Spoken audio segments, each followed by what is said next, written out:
to be careful here because everybody in this room believes they're busy, and I don't doubt it. You feel busy. You feel like there aren't enough hours in the day. You feel like if you just had a little more time, you'd finally get to the things that matter. The book, the business, the health, the relationships you've been meaning to tend to. But here's the question I want you to sit with. If you feel that way, and I know you do, then where is your time actually going? Because it's going somewhere. Time doesn't evaporate. Time doesn't disappear into thin air. Every hour you have is spent on something. And if you're not spending it on what matters, then you're spending it on something else. And you'd better find out what that something else is. Let me tell you what I've learned about time. And it took me a long while to learn it. Time isn't the problem. Time is never the problem. Everybody gets the same 24 hours. The wealthy and the broke, the accomplished and the stuck, the person building an empire and the person who can't seem to get off the couch. Same 24 hours, every single day. So if the amount of time is identical for everyone, then time can't be the variable. The variable has to be something else. The variable is what you do with the time. And more specifically, the variable is how much of your time slips away without your permission. Because that's the real thief, not the big obvious things, not the emergencies or the demands or the responsibilities. Those things you see coming, you plan for those. The real thief is the small, invisible drain. The 5 minutes here, the 10 minutes there, the half hour you can't quite account for, the time you spent doing something you didn't even choose to do. I want to make you a promise tonight. And I don't make promises lightly. If you do what I'm about to describe, you will find 2 hours a day, 2 hours you didn't know you had, 2 hours that have been hiding in plain sight, buried under habits so ordinary you never thought to question them. And 2 hours a day, that's not a small thing. That's 14 hours a week. That's over 700 hours a year. That's the equivalent of 18 full work weeks. You could learn a language in that time. You could build a business. You could transform your body. You could become an entirely different person. And it's just sitting there right now, waiting for you to claim it. Here's where most people go wrong. They think finding time means adding hours to the day, and you can't add hours to the day. Nobody can. So they give up before they start. They say, there just aren't enough hours, and they treat that like a law of nature, like gravity, like something they have no say in. But finding time was never about adding. It was always about subtracting. It was always about looking at where the time already goes and taking some of it back. You don't create 2 hours out of nothing. You reclaim 2 hours that were already yours, that you'd been giving away without realizing it. So let's talk about where it goes. And I want you to be honest with yourself as I walk through this, because the whole thing depends on your honesty. If you lie to yourself here, you'll walk out of this room with nothing. The first place your time goes is into the space between activities. Nobody talks about this. Everybody focuses on the activities themselves, but the real waste happens in the gaps. You finish one thing, and before you start the next thing, there's a pause, a drift, a moment where you're not doing anything in particular.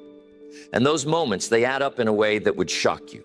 You finish a task, and instead of moving straight to the next one, you wander. You get a snack you didn't want. You stand up and look out the window. You start something and abandon it. You tell yourself you're taking a little break, but it's not a real break, because a real break restores you, and this just dissolves you. 10 minutes gone, and you do it 8, 10, 12 times a day. That's your first hour right there, gone into the cracks between the things you actually meant to do. The second place your time goes is into decisions you make over and over that you should have made once. Think about how much of your day you spend deciding. Deciding what to eat, deciding what to wear, deciding what to do first, deciding whether to do the hard thing now or later.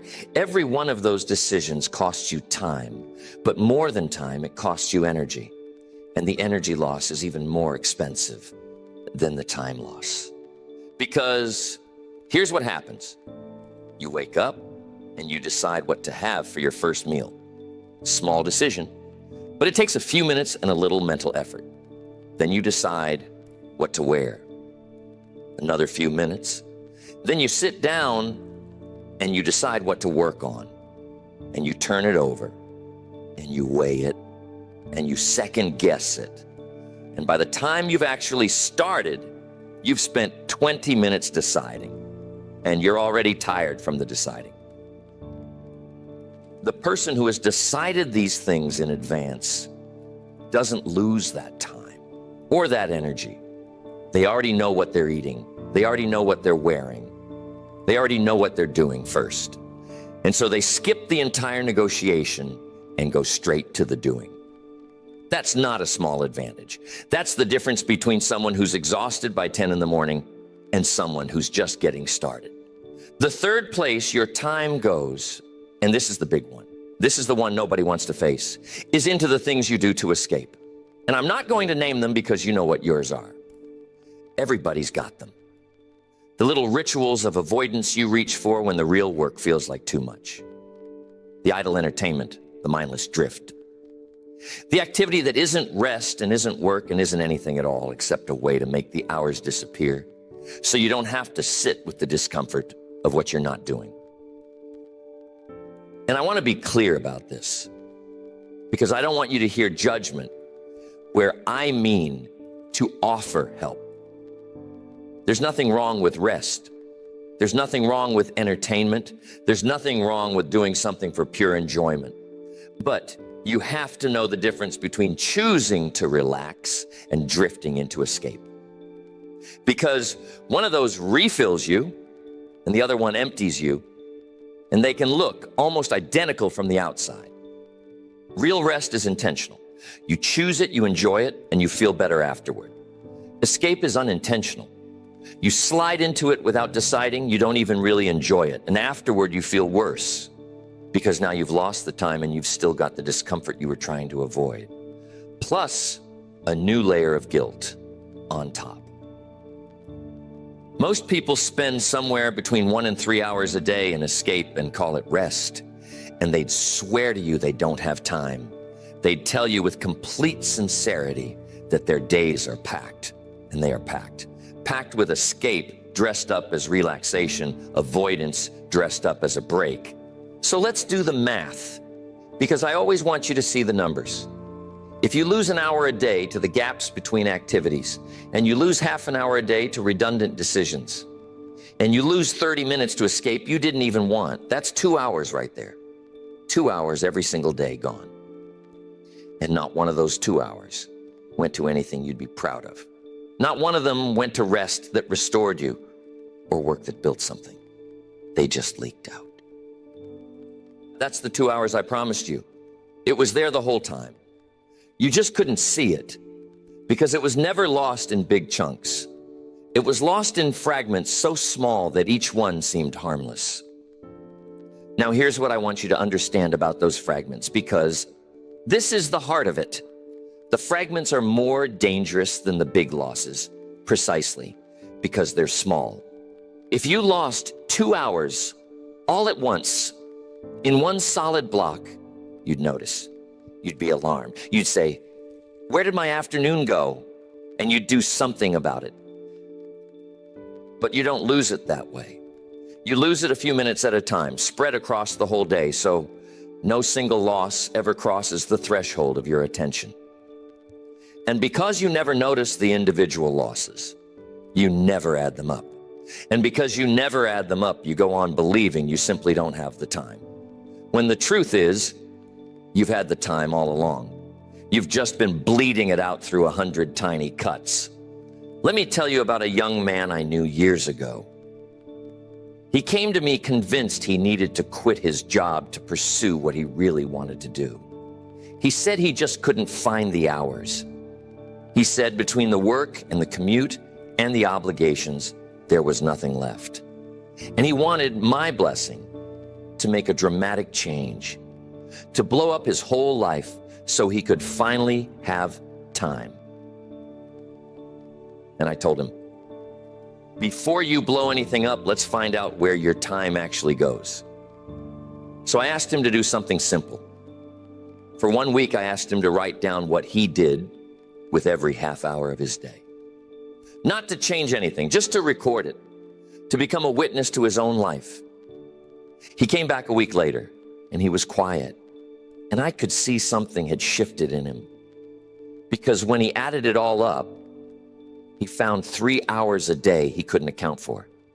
3 hours, not spent on his job, not spent on his commute, not spent on any obligation, just gone. Dissolved into a fog of small activities he couldn't even remember doing. He didn't need to quit his job. He needed to stop lying to himself about where his time went. And once he saw it, once he really saw it in his own handwriting, he couldn't pretend anymore. That's the power of witnessing. You cannot fix what you refuse to see, and you cannot help but fix what you finally do see. So that's the first thing I want you to do. Before you try to change a single habit, before you build a single new routine, I want you to become a witness to your own time.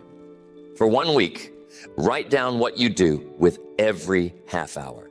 Don't judge it. Don't fix it. Just record it. Because until you see the leak, you'll keep bailing water and wondering why the boat keeps sinking. Now, once you can see where the time goes, the next question becomes what to do about it. And this is where I have to correct a mistake that almost everybody makes. When people discover they've been wasting time, their first instinct is to attack the waste directly. They say, I'm going to stop doing the thing that wastes my time. And they white knuckle it for a few days, and then they collapse right back into the old pattern. Because you can't beat a habit by fighting it. You beat a habit by replacing it. A habit is filling a need, even a bad habit, even a wasteful one. And if you just tear it out without putting something in its place, you leave a hole, and that hole will pull the old habit right back in. The escape you reach for isn't there for no reason. It's there because at that moment, you needed something. You needed a break or a distraction or a way to lower the pressure. And if you just forbid yourself the escape without addressing the need doesn't go away. It just sits there, growing louder until you cave. So the goal isn't to eliminate, the goal is to redirect. You take the time you were losing and you point it somewhere better. You don't fight the drift, you give the drift a destination. Let me show you how this works with the gaps between activities. That first hour we talked about. The reason you drift in the gaps is that you finish a task and you don't know what comes next. So your mind reaches for the easiest available thing, which is usually the most wasteful thing. The solution isn't to force yourself not to drift. The solution is to know what comes next before you finish the thing you're doing. The person who doesn't waste time in the gaps has a plan. When they finish one task, they already know exactly what the next task is because they decided it in advance. There's no gap for the drift to fill because the moment one thing ends, the next thing begins. The transition is seamless. There's no open space for the waste to rush into. That's the whole trick. You don't have to fight the drift if you don't leave it any room. Drift can only happen in empty space. Fill the space with a plan, and the drift has nowhere to go. Now let's talk about that second loss, the time you lose to making the same decisions over and over. The answer here is to decide once instead of deciding daily. And I want you to really understand the power of this because it goes far beyond just saving a few minutes. Every decision you make draws from the same well, and that well is not bottomless. You have a certain amount of decision-making capacity each day, and every choice you make, no matter how small, draws a little bit out of that well. Decide what to eat. Draw a little. Decide what to wear. Draw a little. Decide what to do first. Draw a little. And by the time you get to the decisions that actually matter, the well is running low, and you make poor choices, or you avoid choosing altogether, which is itself a choice, and usually the worst one. But the decisions you make once in advance don't draw from that daily well. When you decide on Sunday what you'll eat all week, you spend the decision-making capacity once, and you're done. When you decide the night before what you'll wear and what you'll work on, those decisions are already made, and they cost you nothing the next day. You wake up with a full well, and you get to spend all of it on the things that deserve it. This is why the most accomplished people you'll ever meet often live the most boring routines. They eat the same things. They wear similar clothes. They do things in the same order every day. And people look at that and think it's rigid or joyless or somehow limiting. But it's exactly the opposite. They've automated the trivial so they can pour all their creativity and energy into what matters. They've made their lives boring in the small things so their lives can be extraordinary in the big things. Now, the third loss, the escape. This is the hardest one because it's tied to something deeper than time management. The escape is usually a response to discomfort. The work feels hard, so you escape. The task feels overwhelming, so you escape. And you can't solve that with a schedule because the schedule doesn't address the discomfort. The discomfort is the real problem, and the escape is just the symptom. So here's what you do. When you catch yourself reaching for the escape, I want you to pause and ask one question. What am I trying to avoid right now? Because you're always trying to avoid something. And the answer is almost never as scary as the avoidance made it seem. Usually you're avoiding the discomfort of starting something hard. And starting something hard is uncomfortable for about 90 seconds, and then it's fine. The escape promises to save you from the discomfort, but it doesn't. It just delays the discomfort and adds interest. Because the work still has to get done, and now you have less time to do it, and now you've got the guilt of the wasted hour on top of the original discomfort. The escape never actually escapes anything. It just moves the pain into the future and makes it bigger. When you understand that, when you really understand that the escape is a bad trade every single time, you start to lose your appetite for it. Not through willpower, through clarity. You see it for what it is, and you stop wanting it the way you'd stop wanting a business deal once you finally saw the terms. Now, I want to give you something practical, something you can start using tomorrow morning. I call it the anchor. The reason your time slips away is that your day has no structure to hold it in place. It's like water without a container. It just spreads out and evaporates. The anchor gives your day a container. Here's how it works. You pick a small number of fixed points in your day, and you build everything else around them. Not a rigid minute-by-minute schedule, just a few anchors. You wake at the same time. You do your most important work at the same time. You eat at roughly the same times. You end your day at the same time. These anchors don't fill your whole day, but they hold it in shape. The way the posts of a fence hold up the whole fence, even though there's space between them. And here's the beautiful thing about anchors. They eliminate the drift automatically. When you have a fixed point coming up, you can't drift indefinitely because the anchor is waiting. If you know your most important work starts at 9, then you can't let the morning dissolve because 9 is coming whether you're ready or not. The anchor pulls you forward. It gives the shapeless morning a shape. Most people live with no anchors at all. They wake at a different time every day. They work whenever they feel like it.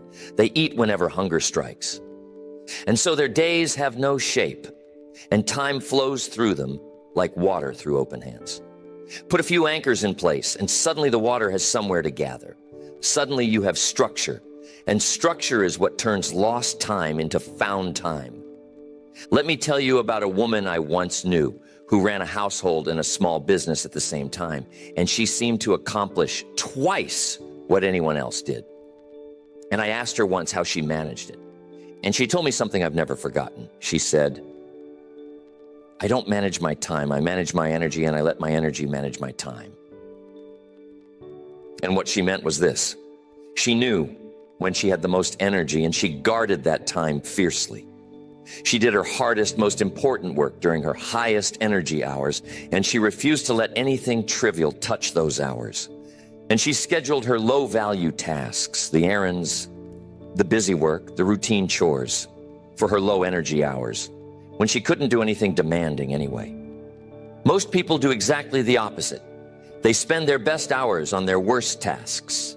They wake up fresh, full of energy, and they immediately spend that precious energy on trivial things. They handle the little tasks, the easy tasks, the tasks that don't matter, and they save the important work for later, when they're depleted and drained and can barely think straight. And then they wonder why the important work never gets done well or never gets done at all. You have to match your best energy to your most important work. That's not a small adjustment. That could double your output without adding a single minute to your day, because it's not just about how much time you have. It's about what quality of time you spend on what. An hour of your peak energy is worth 3 hours of your depleted energy. So spend your peak on what matters, and you've effectively multiplied your time. Now, I want to address something, because I know some of you are thinking it. You're thinking, but my time isn't my own. I have a job. I have children. I have obligations. I can't just build my day however I want. And I understand that. I understand that some of your hours are genuinely spoken for. Nobody's asking you to abandon your responsibilities. But here's what I've found. Even the busiest person, the one with the most obligations, the one who swears they don't have a single free minute, even that person has time that's genuinely their own. It's just fragmented and hidden. It's the early morning before the house wakes. It's the pockets between commitments. It's the evening after the work is done. It's there. It's always there. The question is whether you'll claim it or let it leak away like all the rest. And I'll tell you something else. The people with the most obligations are often the ones who use their time the best, precisely because they have so little of it. Scarcity creates focus. It's the person with unlimited time who wastes the most, because they figure they'll get to it later, and later never comes. Give a person a full day to do one task, and they'll take the whole day. Give them an hour, and they'll get it done in an hour. The constraint isn't your enemy. Handled right, the constraint is your greatest ally. So if you have limited time, don't mourn it. Use it. The limits will force you to be efficient in a way that unlimited time never would. The person who has only 1 free hour a day and uses it fully will accomplish more over a year than the person who has 4 free hours and wastes them. Let me give you the full picture of what a reclaimed day actually looks like, because I think seeing it makes it real. This person wakes at their anchor time, the same time every day, no negotiation, because they decided that long ago, and it's not up for debate anymore. They don't drift in bed. They don't lie there flipping through their thoughts. They get up, and their first hour is already planned, so there's no gap for the drift to fill. They do their most important work during their highest energy hours, because they've matched their energy to their priorities. They're not spending their best mental hours on trivial nonsense. They're spending them on what matters. And they've protected those hours like a treasure, because that's exactly what they are. The small decisions have already been made. What they're eating, what they're wearing, what comes next. So there's no draining negotiation. No depleting of the well on things that don't deserve it. They flow from one thing to the next because they know what the next thing is. The transitions are seamless. There are no gaps for the waste to rush into. When the urge to escape shows up, and it does show up because it shows up for everyone, they notice it. They ask themselves what they're avoiding. And they recognize the escape for the bad trade it is, and they let it pass and they keep working. Not through gritted teeth, through clarity. They simply don't want the bad trade anymore. And at the end of the day, they take 10 minutes and they decide tomorrow. They set their anchors. They choose their most important tasks. They make the small decisions in advance so tomorrow's well starts full. And then they rest. Real rest. Intentional rest. Rest they chose, and rest that restores them, because they're no longer confusing rest with escape. And that person, at the end of a year, has found their 2 hours a day, 700 hours. And they've poured those 700 hours into something that matters. And they've become someone that the person who kept leaking time could never become. Not because they had more hours, but because they refused to let the hours they had slip through their fingers. Now, I don't want you to hear all this and feel overwhelmed, like you have to change everything at once. That's not how it works. That's not how anything works. You don't reclaim 2 hours in a single day. You reclaim them the same way you lost them, gradually in small pieces. Start with the witnessing. Just for 1 week, write down where your time goes. Don't change anything yet. Just see it. Because that alone, that seeing, will do half the work for you. Once you can see the leak, you'll find it almost impossible to ignore. The awareness itself begins to close the gap. Then pick one leak, just one. Maybe it's the gaps between activities. Maybe it's the redundant decisions. Maybe it's the escape. Pick the biggest one, the one that's costing you the most, and address just that. Put a plan in the gaps, or decide the small things in advance, or install an anchor. Just one change. Master it. Let it become automatic, and then move to the next.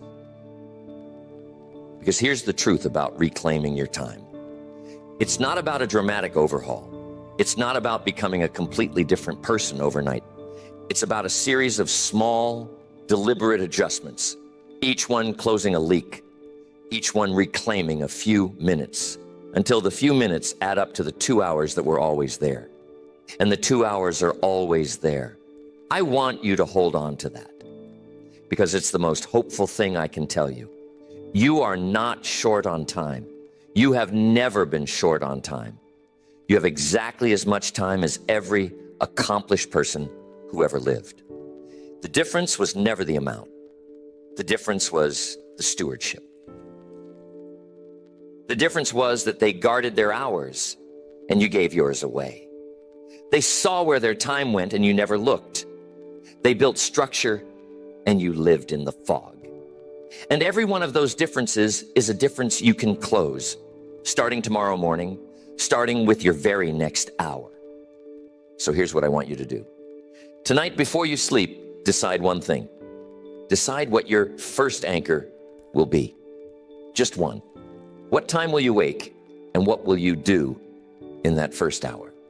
Decide it now, when your mind is clear, when the emotions of tomorrow morning haven't arrived yet. Write it down, and then honor it, not because you'll feel like it, but because you decided it. And when tomorrow comes, and the drift tries to pull you back into the fog, when the escape whispers that there's no rush, when the small decisions try to drain your well, you'll have one fixed point to hold on to, one anchor, one decision already made. And that one anchor will begin to give your day a shape. And a day with a shape holds its time instead of spilling it. You have more time than you think. I told you that at the start, and I'll tell you again now. But this time, I hope it lands differently. It's not a comfort, it's a challenge. Because if you have more time than you think, then the life you say you want is more available than you've been telling yourself. The book is writable. The business is buildable. The health is reachable. The relationships are mendable. They were never out of reach because of time. They were out of reach because of what you did with the time. And that, unlike the number of hours in a day, is something you have complete power to change. The clock you cannot argue with. But what you pour into the clock, that has always been yours to decide. It's yours right now. It's yours tomorrow morning. And the moment you start treating your hours like the treasure they are, instead of the small change you've been carelessly spending, is the moment you discover that you were never poor in time at all. You were only careless with a fortune you didn't know you had.